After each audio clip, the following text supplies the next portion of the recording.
Hey guys, welcome to the Field of 68 YouTube channel. If you like what you see here, hit that subscribe button and you'll get more college basketball content just like this. Let's get right back to it, gentlemen. We've talked about Duke and North Carolina, so let's stay on the blue blood trail. Final score from College Station earlier in overtime. Texas A&M 97, Kentucky 92. Wildcats fall to 12-3 on the season. Jeff Goodman, your reaction to this game is? Listen, no shame. I mean, you pulled one out last week in Gainesville in a close one. You're not going to win them all on the road. And again, Texas A&M needed this one. Wade Taylor's fun to watch at times, but man, he can be up and down. Tyrese Radford was great for A&M. Here's my biggest problem. My biggest problem with Kentucky today was in the overtime period, the fact that the shots were going to Dillingham and Wagner instead of Reeves and Shepard. That's my biggest issue is, to me, Reed Shepard's got to be a little bit more assertive. He made a huge rebound at the end of regulation and then two free throws to get it to overtime. But I just think, to me, Reeves, the veteran and the guy who plays like a veteran, and I know Dillingham's been terrific for much of the year. I get that, but I trust Reeves shooting the ball more than Wagner, and I trust Reed Shepard having the ball in his hands, and I want him to be a little bit more assertive. So those guys, I think Reeves and Shepard had like one shot in the final 5 minutes, where again Wagner and Dillingham had like 6 or 7. Yeah, I hear what you're saying. I don't necessarily disagree, but I don't think you can take much away from going on the road and taking the team that was the preseason SEC favorite to overtime, right? I thought that if there was any question about Kentucky in this game, it was defense for the first probably 35 minutes, right? Like, I don't think that they really got enough stops. I think that Boost Radford kind of got wherever he wanted, especially early in the second half.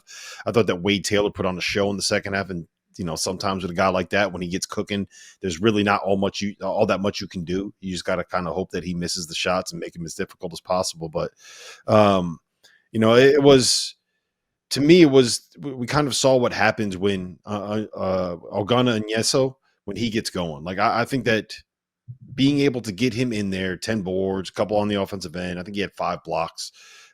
You can see different ways that Kentucky can go about playing in different lineups that they can roll out there. So I think there's actually a lot of positives to take out of this. And I know that Cal probably doesn't want to hear that. I don't know how many Kentucky fans want to hear that. I certainly know Rick Pitino would be devastated if he heard me saying that there's positives to take out of a loss. He probably would not be a fan of that. But can't say that. You can't say that around Rick Pitino. But I do. No. It's the road in college basketball. They're going to feel like they probably had a chance to win this one and steal one that they didn't deserve to win, to be frank, because I don't think they played well enough defensively to win this game. Well, they did that last week. They did that last week. Yeah. Right.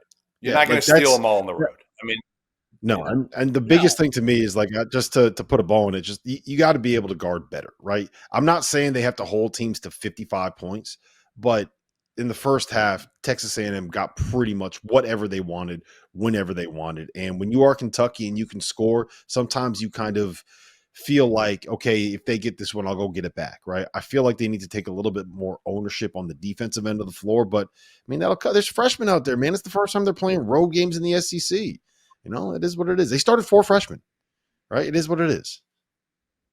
But we knew that that's what it would probably be this season. We knew that that's what they were going to get into, which, look, they've exceeded my expectations. I think they've exceeded others' expectations to this point. So you got to give them credit for all that they've done. I think my thing is, Jeff, I can't get this vision out of my head of Kentucky in a round of 32 or Sweet 16, or for that matter, Elite 8 game. You're not blowing everybody out. The chances of you doing that, Connecticut did that last year. Congratulations, Rob Dauster. And we've seen it before in the NCAA tournament with a young team. You're not running ship to a Final Four. Do you have the kind of talent to get to a Final Four? There is no question that you do. But these NCAA tournament games, the chances of one of your first 2 or 3, if you're able to get that far, of that coming down to the last 3 minutes of the game, and you got to play half-court basketball. So you have to one guard, but the second thing is you have to shot economize. And what I mean by that is you've got to pick who needs to have the ball in their hands and who should be taking the shots. And the great teams, they have guys that know I need to identify who my best one or two guys is that needs to get those looks. And that comes down to what? It comes down to coaching. And I think, we saw it early in the season, granted, but late against Kansas at the Champions Classic. We saw it in overtime today. And when we're being critical of Kentucky, we fully know that they are a national title contender, but we also have to talk about them in terms of being in that conversation. And Goodman, I think that would be my biggest thing, is that when this team gets late, do they know? Go ahead, Rob. Do they know who's taking the right shots?